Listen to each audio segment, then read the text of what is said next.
again, they both good guys. I grew up with both of them guys. I watched them in the amateurs, so I'm like a student like they are. You know what I'm saying? Just trying to reach them heights that they're reaching. So when I watch them perform, it's happiness for both teams. You know what I'm saying? Because I know both of them put that role in to get where they at today. So the fans are the winners. The fans are always the winner when you see a great fight. He didn't want to box. He wanted to actually prove that he could punch with you. He was like, what the fuck is this nigga? Right. Oh, okay. You want to go to sleep. You tired. Welcome to BodyWork. Welcome back. It's Michael Rogers. Welcome to BodyWorkBoxing. It feels so good to be back. Let me stop, man. Hey, listen.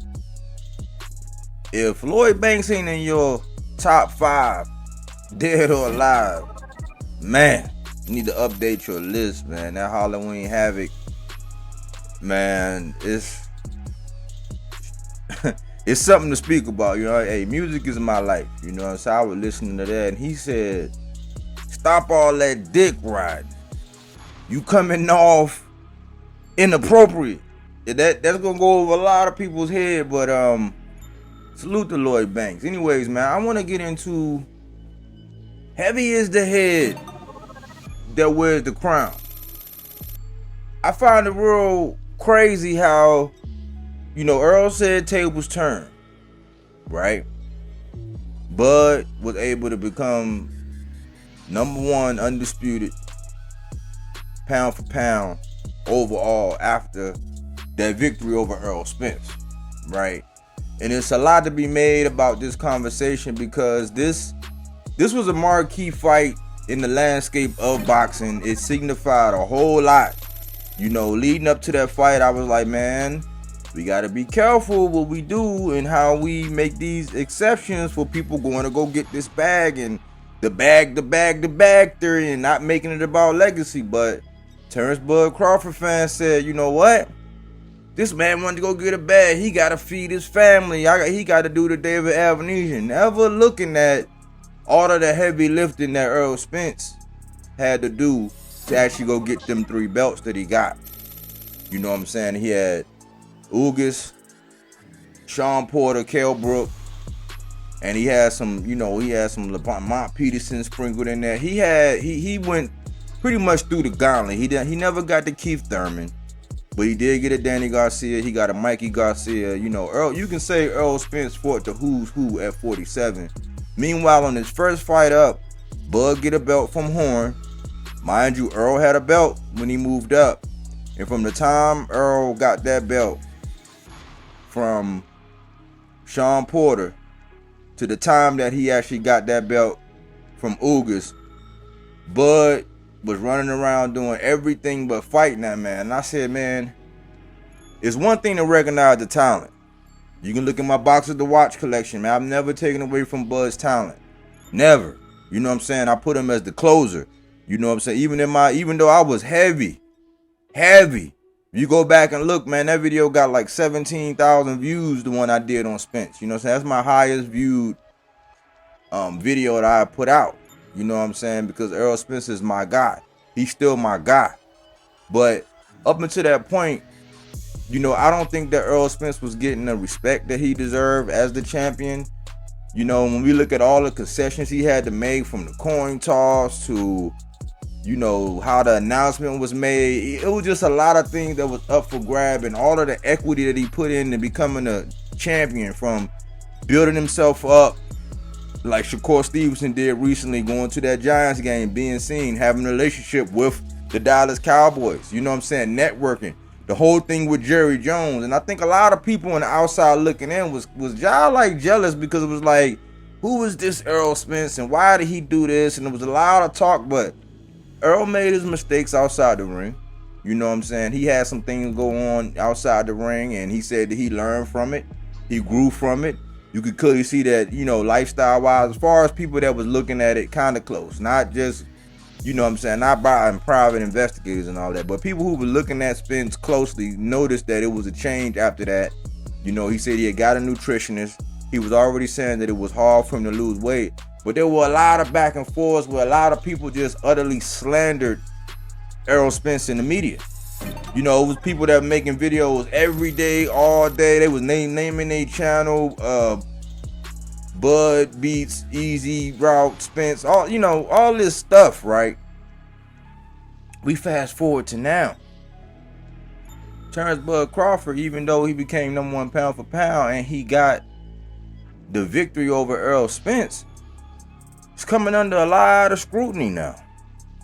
You know, and Bud kind of showed glimpses of this, and this is one of the things that separated when you say, okay, what kind of fan you are? Why are you more of a Spence fan than a Bud fan? You know, even though, to my surprise, when Spence said that Bud had more skills and all this, that was alarming to me. I was like, what? That was the first time in the lead up that I ever heard that being said, especially coming from Spence. When he said that, you know what I'm saying? I knew there was different skill sets, but when he said that, that was like, But what would separate me as a fan of Errol Spence and me as Bud? The only thing that could separate any fan really is the off the field stuff or the outside of the ring stuff, man. And there's a lot of things about Terrence Bud Crawford that, you know what I'm saying, for people who don't just live online. We look at real life and things outside of the ring and things like that. Like real life situations. There was a lot of things said and done out online, man, like that was just like, man, that's overboard on Spence. Oh man, y'all going way too far with this. You know what I'm saying?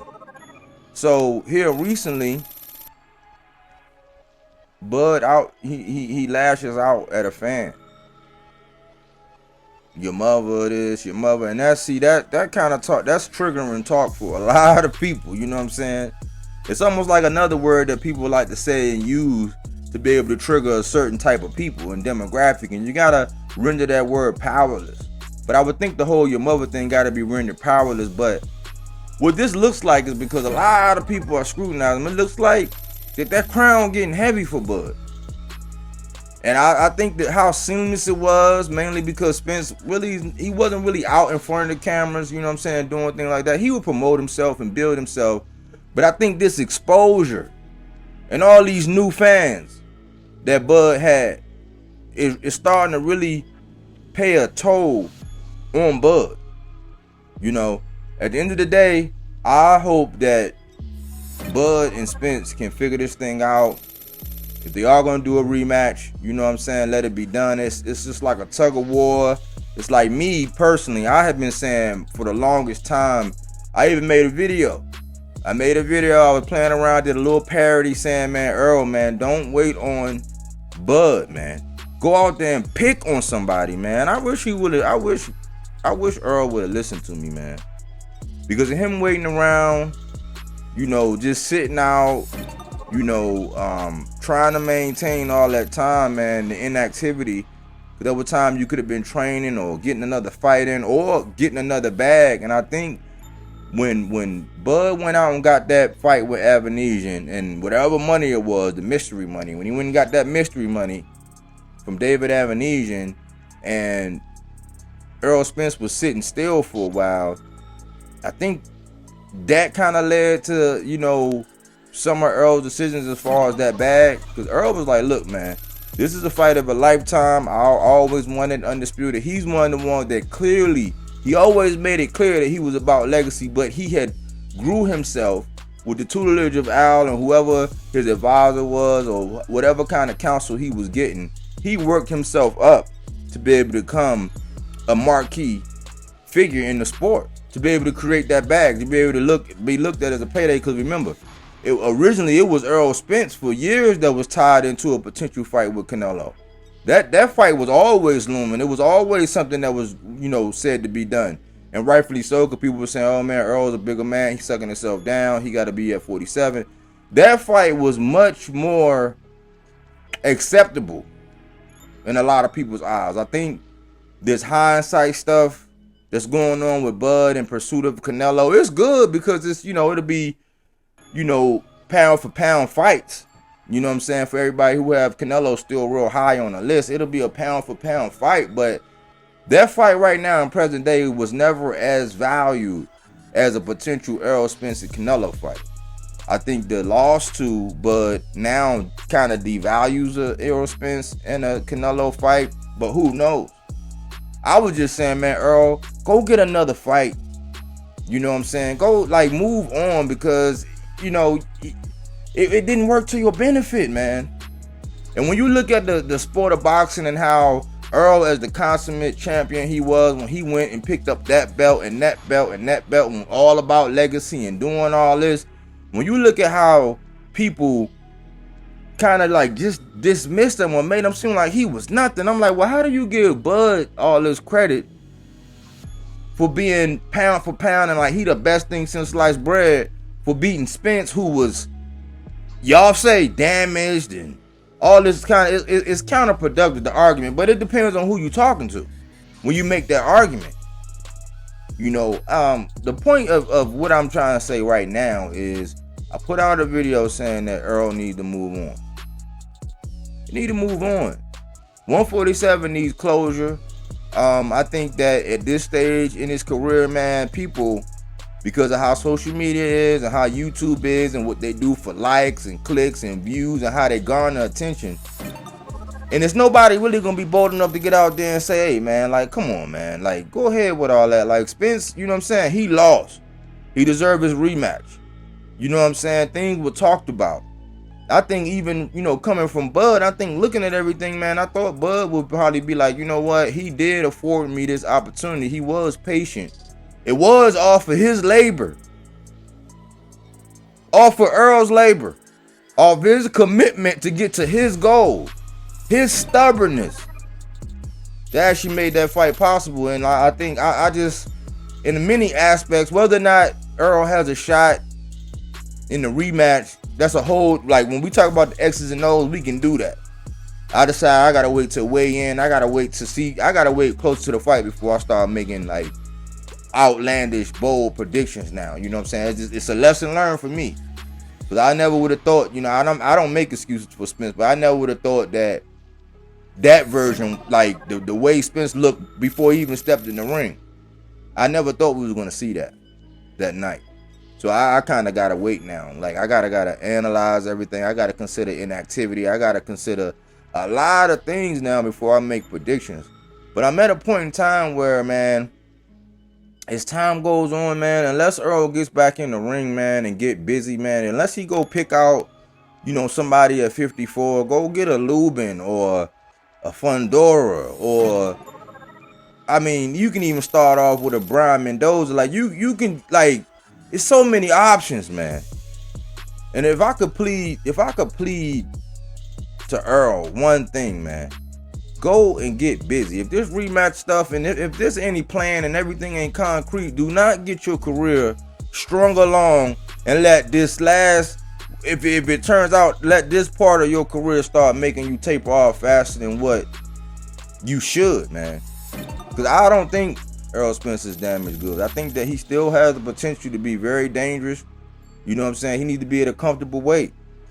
You know, and I think he need to grab everything by the horns again, man, and be established. But we still want to hear from Earl, man. I haven't been doing any videos about Spence, because I'm one of them ones where unless I have something concrete, man, I'm not a hypotheticist. You know what I'm saying? I don't just make up things and just pull stuff out the air and just hang on the wings of what this person's saying and listen to that narrative, man. But I see that, man, it was bittersweet for Bud in the win, because it looks like he's not going to be the kind of champion that could weather the storm of all of that hate.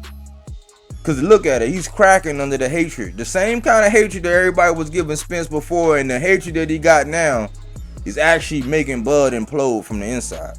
If you just follow and look at Bud closely, I mean, he's already told us, he told us a long time ago that the UK fans were better than this, and if that fight don't happen, it don't matter. And it's like, Bud always has said and done things, whether that was tactical, whether those were chess moves, whether that was his way of promoting, you know what I'm saying? We don't know.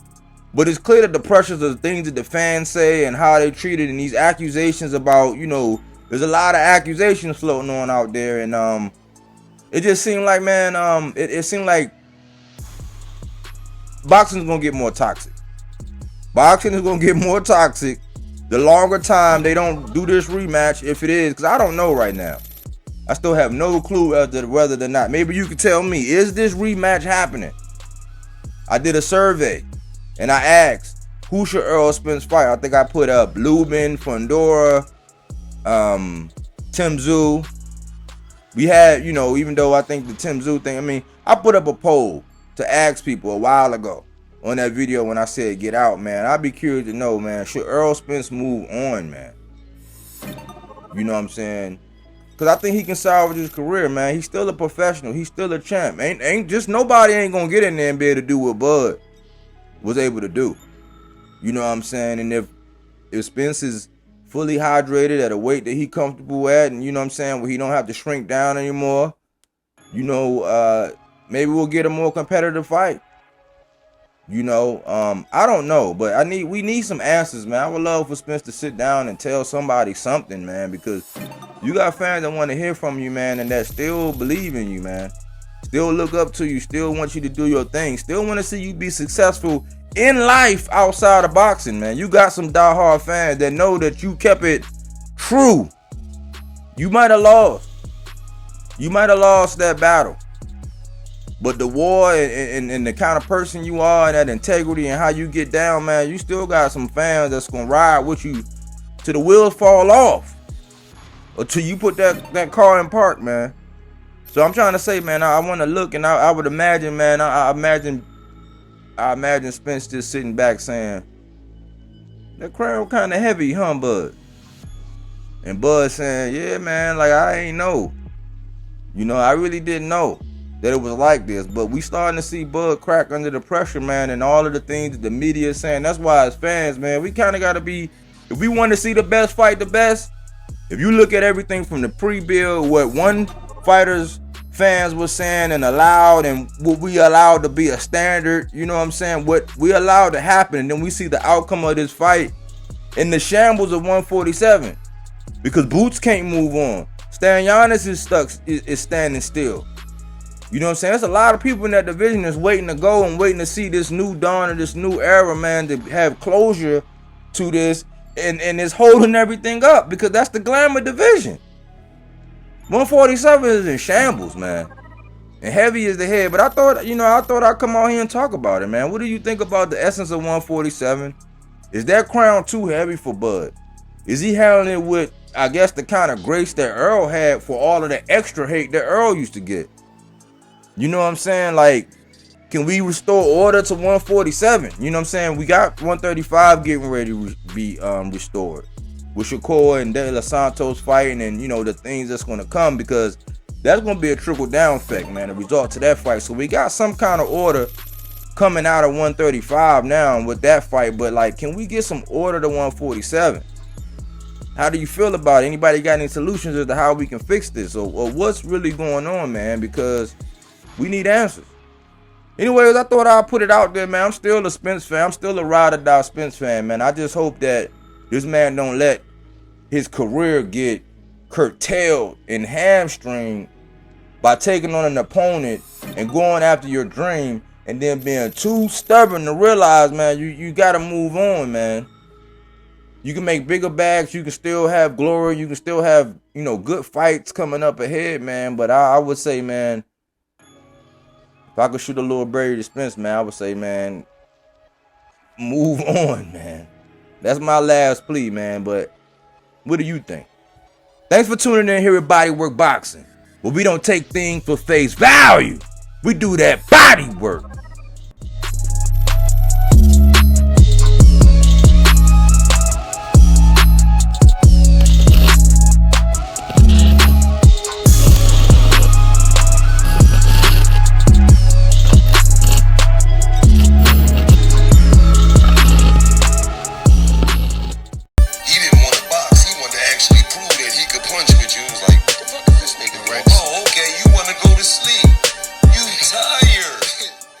Welcome to